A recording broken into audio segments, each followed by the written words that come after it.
น่ะกระซ่าแป๊บเดี๋ยวจะบอกจะผมเนาะ ถ้าว่าสาวใบดีขึ้นนี่นั่นใดก็เอาไว้มาอยู่เป็นคู่กันได้เนาะไอ้ต้นไอ้เทิดมาเห็นแล้วเนาะอยู่คนเดียวงอมแงมๆมีแต่ว่าสู้ไอ้เทิดเลย อยู่เฮือนถามเมียงอมๆแงมๆ ต้องดี แล้ว ต้องมือนางใบนะเราต้องดีเป็นคนปกติกลับมาเนาะ แม่น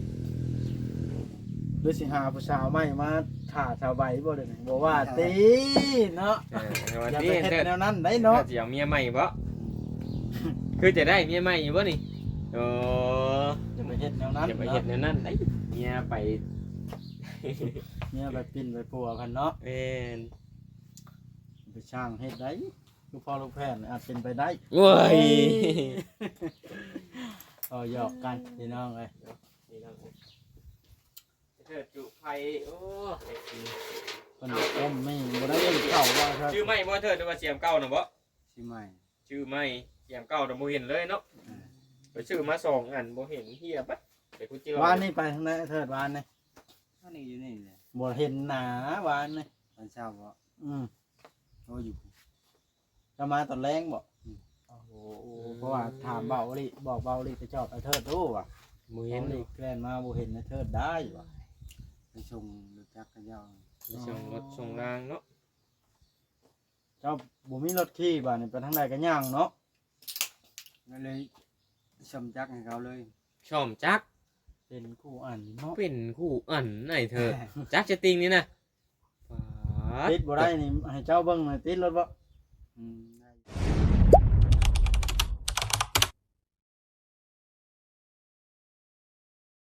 ได้ พี่น้องโดยเปิดภาพขึ้นก็ได้มาหาไอ้เทิดกับพ่อลูกแพทย์น้อย2คนมานี่ก็ได้ขี่รถมาคันเดียวกันนี่จักบ่าวบอสพี่น้องเอ้ย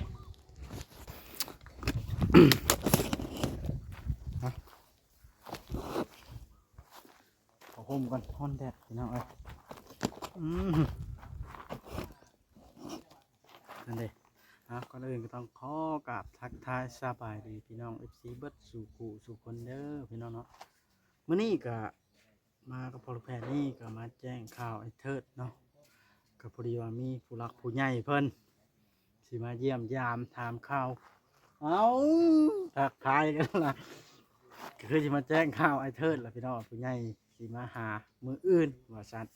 ทางพอแพทย์เพิ่นว่าจังซั่นเนาะผู้ที่ซื้อดินเฮ็ดเทือนนี่แหละเนาะไอ้เทิดเพิ่นก็โอ้อยู่ผู้เดียวต้นเราเด้บัดนี้พี่น้องไอ้ชาวใบไปได้สิหายไวๆมาอยู่นํกันนี่เนาะเอาเป็นว่าไปทักทายไอ้เทิดมันจะบ่เสียเวลาพี่น้องเอ้ยโอ้ผมยาวแฮงบ่ได้เอาตองเดิมมาเอาเป็นว่ามื้ออื่นบ่บอสก็สิเอาตองเดิมมาตัดให้ไอ้เทิดคือกันพี่น้องอันมานี่บ่ได้เอามาแล้วมาเห็นแล้วจังคิดออกอันเด้ตัวเอาสำบายดี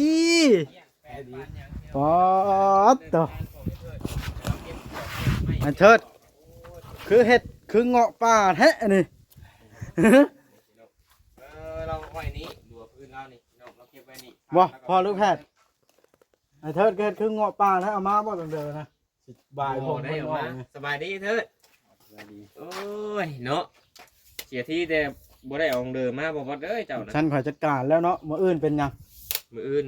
ออกมาบ่ เออ เอามาก็เอา ไป มา ทางใดเทิดมื้ออื่นนะ อยู่เฮือนไหนมืออื่นไหนเถิดเด้ยมืออื่นหรือมือฮื้อเจ้าอยู่เฮือนเด้อพอผู้ใหญ่เพิ่นสิมาฮอดมืออื่นแล้วค่อยเดี๋ยวนัดจะไว้นะเถิด เพิ่นจะมาเยี่ยมยามที่ดินบ่ แม่เพิ่นจะมาเยี่ยมยามมาเบิ่ง บ่เฮ็ดเทือนเฮ็ดชาน บ่อน เนาะ เฮ็ดเรือนเฮ็ดชานนี่แหละเถิดเด้ของ อื่นบ่ แม่นเพิ่นอาจสิฮอดมื้ออื่น อาจสิเป็นมาฮื้อเพิ่นเว้านี่เนาะ เพิ่นเดินทางมื้อนี้ หรือมาอื่นเลยบ่เพิ่นสิมาฮอดแล้ว มาเลย อันนี้ บ่เนาะ ถ้าบ่มีหยังคัดข้องกันน่าสิมื้ออื่นนี่แหละภายในมื้ออื่นมื้อฮื้อ 2 วัน 2 วันนี่แหละเถิดเด้อ2 วัน 3 วันนี่ละให้เจ้าอยู่ อ เพิ่นอยู่ นามัย ชาน เฮือน ก่อน ชานไว้ แม่นอนามัยกวดให้มันเกลี้ยงมันไกวหั่นล่ะ เบิ่งค่อยสิให้ชี้เบิ่งก่อนอยู่กับชาวใบก็มาเทิดอยู่ผู้เดียวแตกต่างเก้าขนาด เป็นไดเป็นได อยู่มาเทิดอยู่ผู้เดียว8 เด้อฮอตโอ้ เนาะ เยี่ยงเลยเด้นี่ เอ้า นี่แหละพี่น้องเอ้ยเขาบอกอันไอ้เพิ่นกับ มาเทิดได้สอบหยังอันนี้ กะขวดกะเมียนกะปัดกะทาน สอบทาน พี่น้องเอ้ยเนาะ เอาไว้ชื่อขี้เต่าไผ่อีหลีนี่เนาะ ไอ้เด้อรถถีบน่ะเจ้าเอาลงมาไว้ข้างล่างก็ได้เด้อ บ่เสียดอกเนาะ บ่เสียดอก เอาขึ้นไปเทิงมันกะอันนั้นนะมันปุรีหกนะไปว่ะ ค่อยย่าน มา คำ ไว้ บ่ ข้า มี งหลัง คน เนี่ย อยู่เวียดกายมานี่คือเราย่านเวียดใช่ป่ะ โจมบ่ โจมไปเนาะไอ้เทิด พี่น้องเนาะ รักษาของผู้ใหญ่ขนาดไอ้เทิดเนาะ รักษาและ คน แม่เพิ่นว่ายังสิอยากเปลี่ยนผ้าออกอยากเฮ็ดใหม่บ่เพิ่นว่าเอาผ้าไหมมาใส่บ่เพิ่นว่าอันนะเฮ็ดหน้าต่างใส่เพิ่นว่าน้อยเถอะนี่เด้แต่ก็เฮ็ดอันเฮือนครัวเฮือนหยังอยู่พี่ได้เพิ่นว่า มีอยู่พี่บ่ แม่นเฮ็ดลงมาทางนี้ขันไดนะขันไดลงมาทางนี้แล้วเปลี่ยนใส่ผ้าทางขึ้นยังใส่ประตูใส่หยังล็อกก่อนยังคักแน่บัดนี้เจ้าสิไปใส่ก็เอาเก็บขึ้นไว้ทางเฮือนล็อกไว้เครื่องของหั่นนะ คันเฮ็ดคันใดทั้งนี้ต้องเฮ็ดเฮือนครัวทั้งเก่านี่แล้วเห็นเนาะเลย ยังเหมาะให้คักเนาะแม่นก็อยาก คะแนนเฮ็ดห้องก็ข้าง ในเพิ่นมาเบิ่งก่อนหั่นนะแต่ไอเดียของเพิ่น สิเป็นจังใด แม่น เนาะ อาชีพ ครั คั บ ก เบิ่ง ครัวของไทเฮาเฮ็ดนะเอาเฮ็ดบัดบ่ได้มีหน้าต่องหน้าต่างแม่นเพิ่นว่าสิเฮ็ดหน้าต่าง มันยังหน้าต่างปองเยี่ยมนะ ของเยี่ยม โอ้ หั หัว วเถิดเนาะเอ้ย กินข้าวแล้วมื้อนี้ไอ้เทิด กินกันได้เถิด น้องมา ลวกมาม่าลวกมีนอนดินโทรศัพท์ป้องแมงป้องแมงแล้วผู้เดียวเนาะเหงาอยู่ได้เพิ่น เล่นบ่โทรศัพท์เล่นอยู่บ่บ่ได้เล่นช้ำ บ่ได้เล่นครับ แล้ว เล่นโทรศัพท์ไปจะบ่เหงาเถิด หาเลื่อนเบิ่งฮู้ผู้แซ่บผู้สาวแหน่มันจะบ่เหงาเฮ้ยคิดฮอดนี่ขนาดบ่เดียวนี่ บ่บันไดบ่ ปากแข็ง แม่นบ่ปากแข็งอีกได้ยินว่ามื้อนั้นไอ้เถิดกับเมียก็โอ้ยไอ้เถิดจนสิให้ว่ะไอ้ตัวเมียว่ะกินฮอดเมียได้ เห็นหน้าคักแน่บ่ไอ้เทิดได้ก่อนหอมคักแน่ บ่เราหยอกสิเด้อไอ้เทิดเด้อ เนาะ แม่อัดตก ได้กินข้าวน้ำกันอยู่บ่มื้อน่ะกับเมียกินน้ำหวานเนาะกินน้ำหวานว่ะ อืมเพิ่นอยากออกมาบ่เพิ่นวะเพิ่นบ่ได้เว้า มื้อวันจันทร์เนาะน่าจะนัดไอ้เถิดไปเยี่ยมมื้อวันจันทร์อีกหน้อยเถิดเนาะค่อยว่า เอาอาหารการกินไปชงเนาะ ไปส่งแล้วก็แม่เพิ่นมาเพิ่นก็อยากไปเยี่ยมสาวใบอยู่หั่นนะแต่ว่าวันอาทิตย์นี่เพิ่นคือสิบ่ให้เยี่ยมเลยเนาะค่อยว่าเอาเป็นมื้อวันจันทร์ซะ แม่นบ่ไอ้เทิด นั่น ต้องมาอื่นนี่ต้องค่อยช่างอนามัยตัดผม เว้ย ให้ ตัดผมให้เถิด ล่อ เสริมล้อก่อนมื้ออื่นนี่ เอาชงล่อๆเอาชงพอลูกแพทย์นี่เนาะ โอ้ส่งนี่แล้ว หรือสิเอาชงข่อยบ่ ส่งเจ้าก็ได้ให้เถิด มันจังบ่ยาวชงไผก็บ่ยาวนะเนาะ แม่นเอ้ยขึ้นหลังกู เฮ็ดชาเหี่ยวบ่ แม่น หรือ ทาน้ำมันเขียนหมูแล้ว บ่ว่าดอกเป็นไงเทิดอันชาผมนี่บ่คุมื้อนี่ฮะ บริษัทนี่ บ่ได้ชาเลย เป็นได้บริษัทอาบอยู่บ่น้ น้ำก็ไม่ได้คอยอาบ ำเอ้ย มียังบ่อยู่ให้ก่อนแล้วเฮ็ดไปทั่ว เฮ็ด เนาะ ไปทั่วเด้อเลยเป็นไง อยู่ผู้เดียว เจ้าก็ซักส่งจักเชื่อว่านะคุณอ่ะกระซ่าแป๊บเดี๋ยวสะพอกสะผมแล้ว ถ้าว่าสาวใบดีขึ้นนี่นั่นใดก็ เอาไว้มาอยู่เป็นคู่กันได้เนาะไอ้ต้นไอ้เทิดมาเห็นแล้วเนาะอยู่ผู้เดียวงอมแงมๆมีแต่ว่าสู้ไอ้เทิดเลย อยู่เพื่อนถามเมียงงอมๆแงมๆ ต้องดี แล้ว กันมือนางใบนะเราต้องดีเป็นคนปกติกลับมาเนาะ แม่ หรือสิหาผู้สาวใหม่มาถ่าสาวใบบ่ได้บ่ว่าตีเนาะ วัน อย่า นี้ ไปเฮ็ด เถิด แนวนั้นได้เนาะ เสียเมียใหม่บ่คือจะได้เมียใหม่อยู่บ่นี่โอ้ อย่าไปเฮ็ดแนวนั้น จะไปเห็ดแนวนั้นได้เมียไป เนี่ยไปปิ้นไปปัวกันเนาะ แม่น ไปช่างเฮ็ดได้ลูกพ่อลูกแพทย์อาจเป็นไปได้ โว้ย เอาหยอกกันพี่น้องเอ้ย นี่น้องเถิดจุไฟโอ้เด็กจริง เพิ่นต้มไม่บ่ได้เล่นเข้าว่าครับ ชื่อไม่บ่เถิดหรือว่าเสียมเก่าน่ะบ่ ใช่ไหม ชื่อไม่เสียมเก่าน่ะบ่เห็นเลยเนาะไปชื่อมาสองอันบ่เห็นเฮียบัดไปกูเจอ วานนี่ไปทางไหนเถิดวานนี่ อันนี้อยู่นี่เลย บ่เห็นหนาวานนี่ ตอนเช้าบ่ อืม โอ้อยู่ จะมาตอนแรงบ่ โอ้โห เพราะว่าถามเบาลิบอกเบาลิไปจอบไอ้เทิดรู้ว่ะ บ่ เห็ เห็ น น ลิแกล้นมาบ่เห็นไอ้เทิดได้ว่ะ ไปชงรถจักรยาน ส่งรถส่งรางเนาะ เจ้าบ่มีรถขี่บ่นี่ไปทางใดก็ย่างเนาะ ก็เลย สมจักให้เขาเลย ช่อมจัก เป็นคู่อ่านเนาะ เป็นคู่อันไหนเธอ จักจะติงนี่นะปาด ติดบ่ได้นี่ให้เจ้าเบิ่งหน่อยติดรถบ่ ได้อยู่แล้ว เอ้ยบ่ธรรมดาจริงกว่าพอลูกแพทย์เนาะ แม่น ค่อยละชื่อไม่ในคันติดบ่ได้ชื่อขึ้นรถได้ค่อยน่ะ มั่งเขานะ เก่งแล้วสักคันมางเป็น โยประกอบบนนอดเดือนั่นไหนน้อยเด้อเนาะมากก็เป็นโย่บนประกอบบนนอดเดือแล้วเออโอ้ยเถิดใช่เนาะเอานกบ่อยเถิดน่ะ ว่าสิกลางมันหนุกเนี่ย ป้าเต้านกยังกันน่ะ ประกาศว่า เขาแน่เขา หวานดอ ลงมาสระพุ่นบ่ เขาลงมากินน้ ตังเปล่า โอ้เพิ่นจะไปพุ่น ำบริการแล้วนี่บ่ ในหนองมันบ่ลงกินน้ำบ่ตอนแรง นกเข้าแล้วมันกลางตามเราห้องเนาะ เห็นบ่ในหนองนี่นกเขานกหยังมันลงกินน้ำได้แต่เก่าเขาต้องกลางรัดหนองไว้ แม่นบ่ไอ้เธอแม่นบ่ แม่นหน่อยเถอะเนาะเงียบเงาอยู่เด้ โอ้ผู้ใหญ่กำลังเดินความม้าบ่เดี๋ยวนี้ แม่น มานี่บ่เพิ่นเดินทาง แม่นเพิ่นกำลังเดินทางมา แม่นบ่ไอ้เธอ แม่นก้นพนมแพทย์แหละ เจ้าต้องอาบน้ำได้บาน อาบน้ำแล้วเนาะ ตั เพิ่ ด นสิ ผม มา มาอื่นเนาะ ตัดผม แต่เช้าเขามาตัดให้เนาะ มาตัดแต่เช้า แล้วโดดหน้อง แม่ น้ำใสครับปานนั้นเนาะ แม่นแม่นแม่น ดีอนามัยเพิ่นเห็นมันจังแบบว่าบ่สกปรกกระเดาะเนาะ แม่น ดีใจนะไม่ เอา เทิด ไป แล้ว กวดนี่แหละเกินชาตินี่แหละกวดจูดตัวใดมันแปลนมันนั่นไอ้เถิดเลย กลับมาอยู่เพิ่นอยู่ชานแล้วเนาะ แม่น ปลูกเรียบร้อยอ้อยนะ เก่งนะเถิด ไปเอาหยัง คุยกับคุย ปุยใส่ เพื่อนลุง ไปฝากไว้บ่ แม่นลุงเรามาเก็บไว้ถ้าเจ้ามาอยู่ก็เอามาไว้มาใช้รถไอ้เถิดเลย ตักน้ำตักฉูบน้ำไว้แล้วก็เจ้าจะพดเครื่องผูกเครื่องพังเด้เจ้าเทียบไปเทียบมามานอนนี่ก็ได้เอามาสูบไว้นี่ คน สูบ บ่อยู่แม่เข้ากินเบิดหมกพริกหมกพายเจ้าเนาะ งัวได้ งัวกินฮอดใบกะเพราบ่ คอยเห็นมันมีกี่งัวกี่อย่างน้อยเถอะเนาะมันเข้ามาแล้วเกี่ยง ไว้ที่ของสิไข่กินโดด ผมว่าผมมันกำลังขึ้นได้หัวใจไทยกำลังขึ้นใหม่กับงามใช่ผม เดี๋ยวกะเพรามันงาม เพราะถ้ามันโมเข่าอีกโคตรหน้ามันกระโปรงขึ้นงามเลยหรอกต้นกะเพรานะ แม่นแล้ว ดูจีมันเหยียบกินแล้ว มุนมัดเนาะจะกี่พักมาเกิดงาม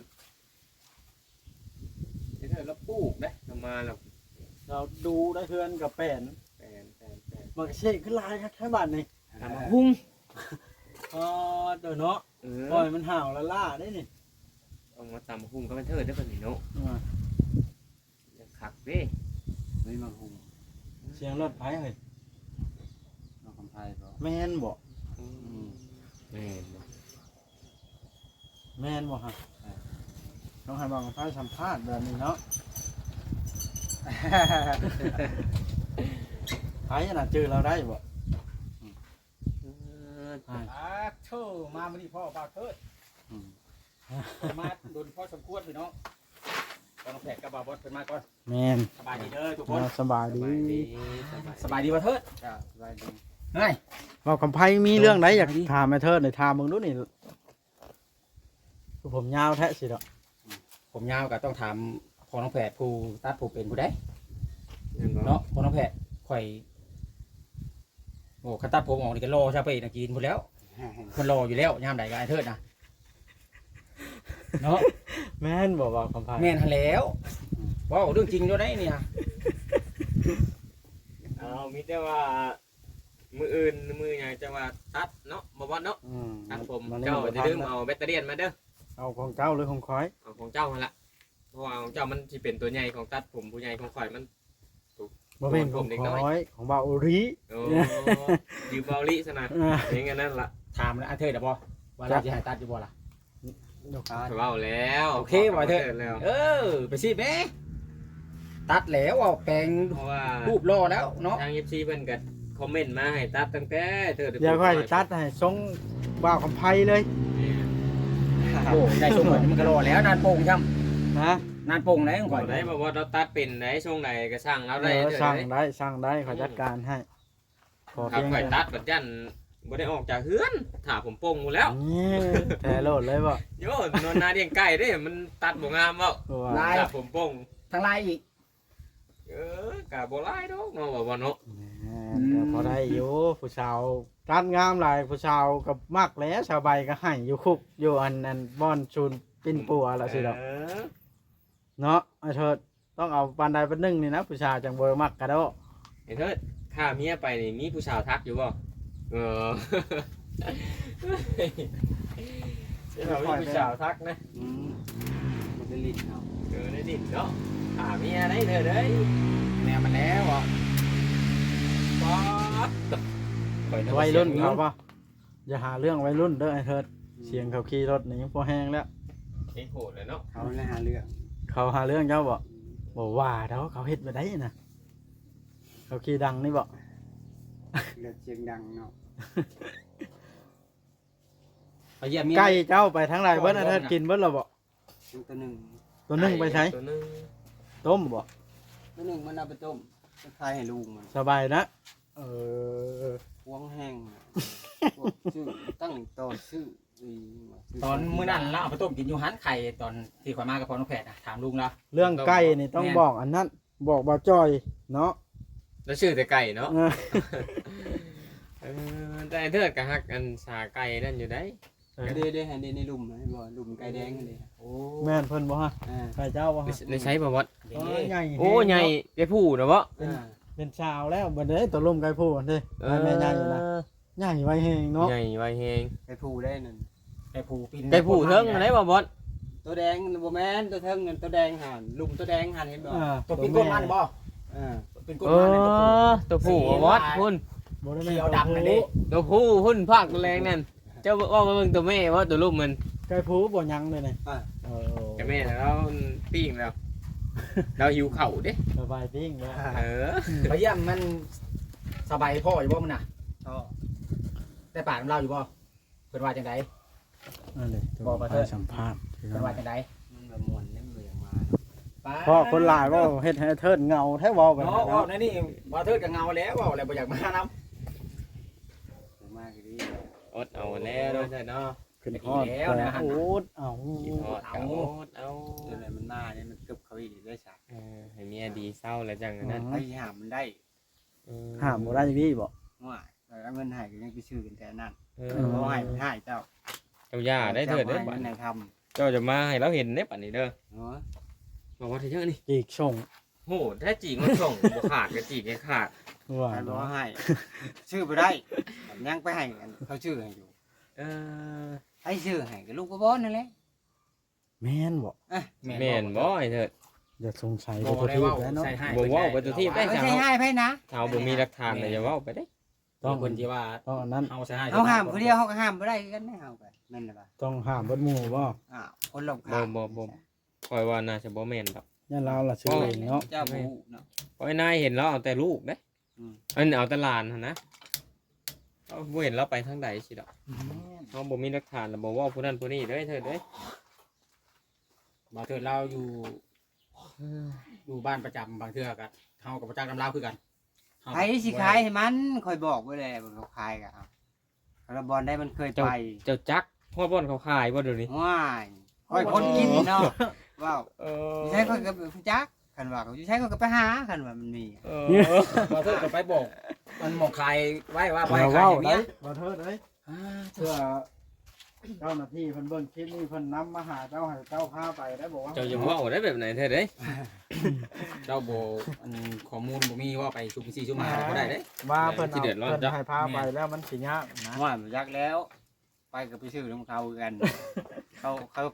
จักเขาไปซื้อ บ่เว้าดีกว่า ได้ เนาะ เขาบ่เว้าดีกว่า คือตอนนี้มาอยู่บ้านอยู่เฮือนตัวเองเช้าได้ที่ไปปลูกอ้อยนะ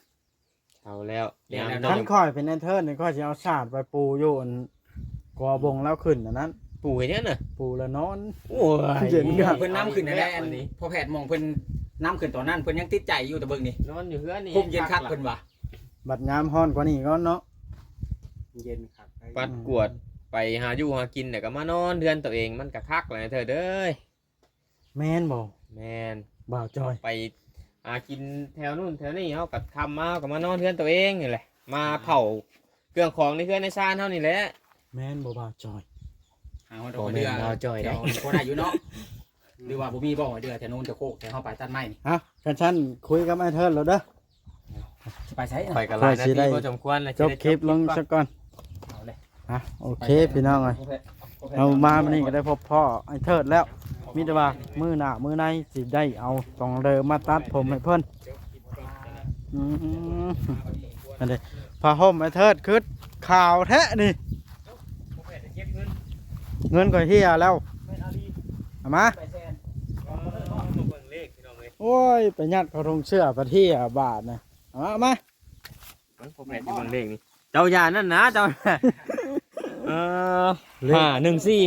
เล่นแมวพง เลขแมวพง เอามาเงินก็เฮียนะ เจ้าอย่าเว้าได้